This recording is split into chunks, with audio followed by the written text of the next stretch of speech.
Hi, I'm Aaron with US Water Systems. Today's video is going to cover the installation of our All-American Under-Sink RO.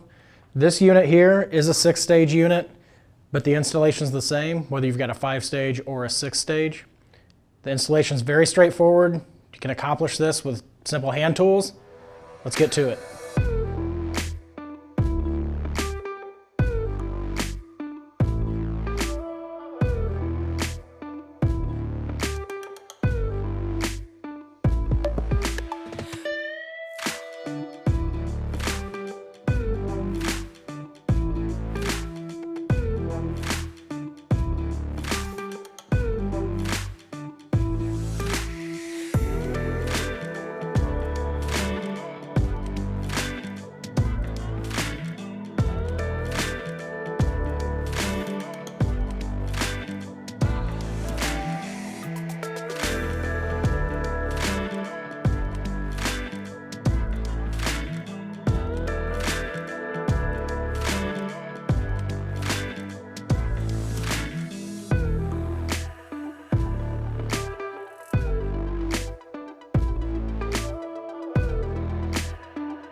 All right, so just a quick note, the faucet that we're installing today, this one does require a 1-inch hole.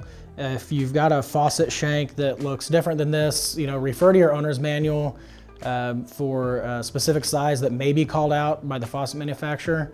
Our sink is stainless steel. I've already got the hole pre-drilled, but depending on the composition of your countertop, it may require a specialized bit. But in this case, I just use a pilot bit and then a step bit to drill my 1-inch hole for our faucet.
All right, now that your installation's complete, we're gonna give it about 2 hours for your tank to fill up with water, at which point we'll ask that you open the faucet and flush that water back over the unit. That initial surge of water is gonna be discolored, which don't worry about. That's just carbon fines rinsing off this post filter. Once that discoloration does dissipate, you won't see that again. And then as far as filter changes go or service, you know, you could be around 6 months, you could be 12 months. It really just depends on the feed water quality that you're feeding the RO. The more pre-treatment you've got, you know, if you've got a water softener, your filters will last longer than if you don't. But as always, if you've got any questions, you can always call us. Our tech support department, customer service department can walk you through any questions you've got. Thanks for watching, guys, and if you've got questions on the filter change, check out our video for that.